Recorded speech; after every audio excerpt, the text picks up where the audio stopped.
আলাইকুম, সুবর্ণা কিচেনে আপনাদের সবাইকে স্বাগতম। আমি আপনাদের সাথে একটি রেসিপি শেয়ার করব। রেসিপিটি অনেক সহজ। রেসিপিটি হচ্ছে ডাবের পানির পুডিং। তাহলে চলুন রেসিপিটা শুরু করা যাক। আমি এখানে দুটি ডাব নিয়েছি। ডাব দুটির মুখ আমি কেটে নিব।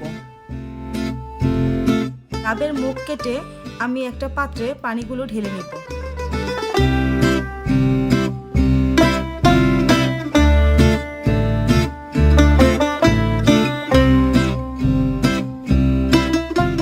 এখন আমি হাফ কাপ চিনি আর আগার আগার পাউডার নিব।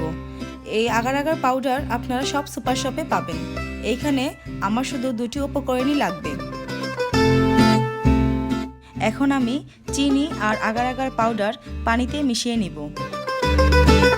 তারপর আরেক দিকে আমি একটা কাচের পাত্র নেব এবং ডাবের যে ভিতরে নারকেলের আঁশগুলো আছে এগুলা কাচের পাত্রে বিছিয়ে দিব।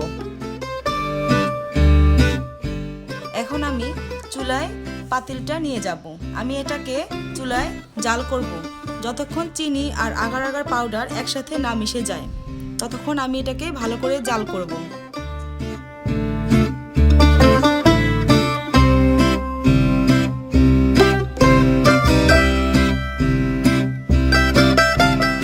পানিটা এত বলক আসার কোনো প্রয়োজন নাই।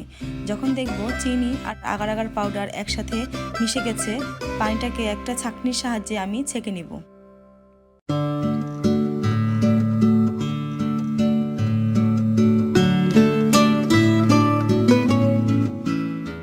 এখন আমি ডাবের পানিটাকে 1 ঘন্টা বাইরে রেখে ঠান্ডা করব।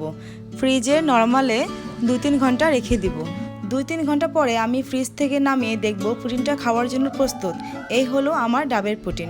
যদি আমার এই ভিডিওটা আপনাদের কাছে ভালো লেগে থাকে তা আমার চ্যানেলটিকে লাইক করবেন এবং সাবস্ক্রাইব করবেন। আল্লাহ হাফেজ।